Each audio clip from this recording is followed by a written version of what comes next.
BMW Podcast. This is Mass Ray's one half of Boston's Most Wanted Podcast. For business inquiries, anything with booking the podcast, it's BMWPODCAST617@gmail.com. For listening to future episodes or future content, it's anchor.fm/BMW Podcast 617 and on Spotify, Boston's Most Wanted Podcast. I want to send a salute to all my Twitter fam, my Instagram fam, my Spotify fam, and you know I can't forget my day ones because I do this for y'all, Team Rays. I gotta send a salute to y'all, and much love once again to my YouTube family. Thank y'all once again for having me. You know I was gonna make the predictions about this UFC 284 card, baby. You know, in Perth, Australia, baby, you know it's going to be turned up. I want to send a salute to Dana White and the UFC as a whole. Thank you for just giving me a dope main card to predict. You know what I mean? I'm going to just do predictions for the main card because in the prelims, they got a lot of new fighters that, you know, I didn't do my homework on, and I just didn't want to sit there and ramble on about fighters I didn't know too much about. I would have liked to do them justice. So we're going to do the main card, which is a super fire card. We got the light heavyweight bout between Jimmy Crute and Manifield. We got the heavyweight bout with Justin Taffa and Porter. We got the welterweight bout with Madalena versus Randy Brown. That's going to be insane. I've seen their face-off. They do not like each other. You could tell they're about to fight. And we got the interim for the interim featherweight title. We got Yair Rodriguez and Josh Emmett. You know that's going to be crazy. That's going to be fireworks. That may be fight of the night. And we got the lightweight title. We got Volkanovski and we got Machaev. We're going to go with that light heavyweight bout. I'm going to probably say I got Jimmy Crute for that. You know what I mean? He is the betting favorite, but I still just have Jimmy Crute because I just feel off of experience alone. I seen him fight more. I feel like he's more solid. Manifield, he's a little problem though, man. I seen him knock out a couple people and have some good fights. You know what I mean? This is going to be a good fight for him, if anything. You know, him going against Jimmy Crute is going to do nothing but make him better. You know what I mean? Whether he wins or loses. But I got Jimmy Crute, I probably say by decision. For the heavyweight bout, we got Justin Taffa and Porter. Justin Taffa, I seen him at his ups and his downs. I seen him win and I seen him lose. Porter, he's an animal too, man. I seen him, you know what I mean? I seen him put in some work. This is going to be a nice little fight, a sleeper. People need to really pay attention to this fight. This is going to be a good one. But I'll probably say I got Justin Taffa. Another betting favorite, but I'm going to be honest with you. I got Justin Taffa I'll probably say I do a decision too, third round decision. And then for the welterweight bout, we got Madalena versus Randy Brown. Now, I seen their face-off, like I said, and it seems like it's going to be a problem. Madalena said he's going to make sure that Randy Brown wakes up hearing the crowd chanting his name. And Randy Brown said he's going to push Madalena's nose to the other side of his face. So this is going to be a crazy one, man, you know. But I'm going to probably say I got Madalena I'll probably say third round knockout. I feel like Randy Brown is going to gas out because I've seen him gas out.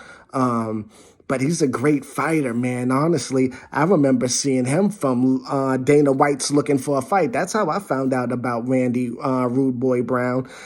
Was an animal, man. But then he had those devastating knockouts, and those were like dangerous knockouts. I mean, knockouts are dangerous, period, but these were like, oh my goodness, you know what I mean?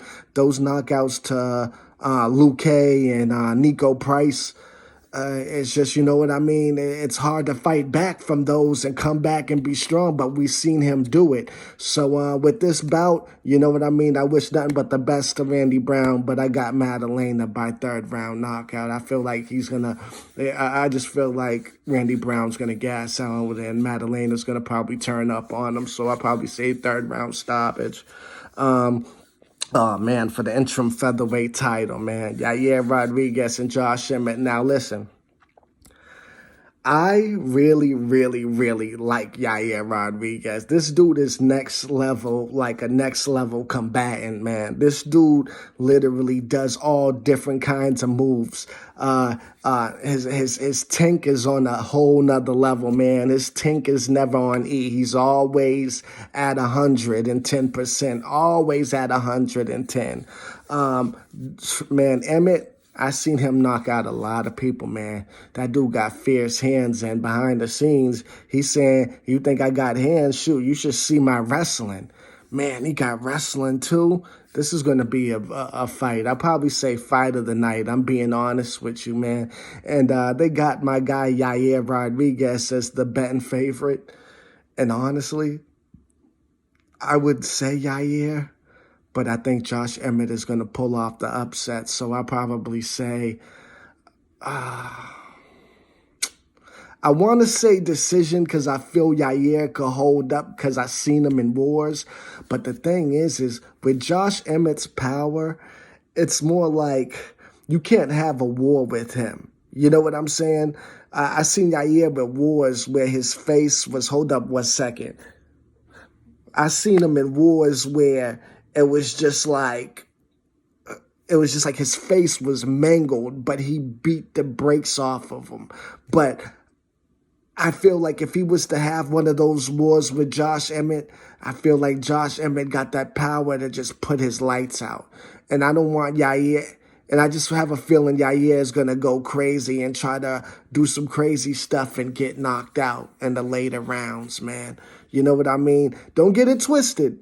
I want Yair Rodriguez to win, like I said. Yair Rodriguez is a beast, next level, full of excitement. I see why he's on UFC. I see why he's ranked number 2. And I think Josh Emmett is ranked number, I think like 4 or 5, right? I think probably 5.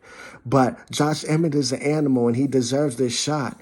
And if he beats Yair Rodriguez, it's not but sky's the limit. And if Rodriguez beat Josh Emmett, I'm going to tell you this, just because he's ranked number 5, Yair Rodriguez, don't sleep. He's an animal, and he got the power to put people's lights out. But something's telling me he's going to try to go more and do the ground game by the way he's talking, because he said people talk about my striking, they don't know about my ground game. So maybe that's what he's going to do. But I don't want to sit there and put the game plan out. I don't know what's going on. Maybe he's going to come out and strike and try to strike and just throw blows. But I'm going to tell you this. They're definitely going to have fight of the night. But I got Josh Emmett by the surprise upset. You know what I mean? I'd probably say by 4th or 5th round stoppage. And then I got for the lightweight title, man, Volkanovski and Machaev, man. If Volkanovski do this, he goes into the winner's circle, baby, with Daniel Cormier, Conor McGregor, and the other two. Let's see if he could do it, man. But I'm going to be honest with you. I seen from the first time they faced off, I said to my fans and all my listeners and to the people in my DMs who talk about UFC to me, listen, do you see the size difference? It was literally like this was Machaev and this was Volkanovski, man. And you could just see the difference in weight. But you got to give Volkanovski his credit for moving up in weight and putting his big boy pants on and going up to fight a great champion. Well, a great future champ. Well, he's a champion, but I just feel like, a great future legend, because that's Khabib's fam. So, Khabib's showing him all the tricks. And if you remember Khabib said Islam was going to be one of the GOATs, and he was going to be the next him. So pay attention. And Islam already got the title, man. You know what I mean? And Volkanovski is coming for it. I really got to give Volkanovski so much credit, because I'm going to be honest, in the beginning, I really didn't like Volkanovski too much. I didn't really like his style too much. I thought in the beginning he wasn't going to do too well because he came from soccer, but that was just messed up of me to just say, oh, yeah, because he come from soccer and then just come into MMA. He can't just do that, and he showed he could, you know what I mean? So it's like, shut up. You know what I mean? He shut me up. And I was like, okay, well, I got to see him versus Holloway again because the other fights, I think Holloway won. And then he beat Holloway really, really, really bad. Like it wasn't even, there was no way I could even make an excuse or say anything for Holloway. He literally beat Holloway fair and square and like decisively too. Volkanovski's an animal, but I got Makhachev, man. Because when you think about it, this weight class is for a reason, and I feel Makhachev is going to show it to him. And I feel like Makhachev, I'm not going to even say how Makhachev is going to beat him. I feel like Makhachev can beat him by any way he wants, whether he knocks him out or whether he just brutally grounds and pounds him and submits him. You know what? I'm going to say third or fourth round submission. And I'm telling you, I feel like this fight's not going to be close. I feel like Makhachev is going to really manhandle him. You could just see the difference in weight. And even though they're the same size now, watch tomorrow when y'all see them in that octagon, when they replenish and they rehydrate. That's not going to be good. But if Volkanovski can do this, salute. I want to say thank y'all for listening to my predictions. This is my UFC 284 predictions. Follow me on YouTube, BMW Podcast 617. I got more stuff coming out, man. Make sure y'all like, share, and subscribe. Most definitely like, share, and subscribe. And like I said, enjoy the event. I know I am. Peace.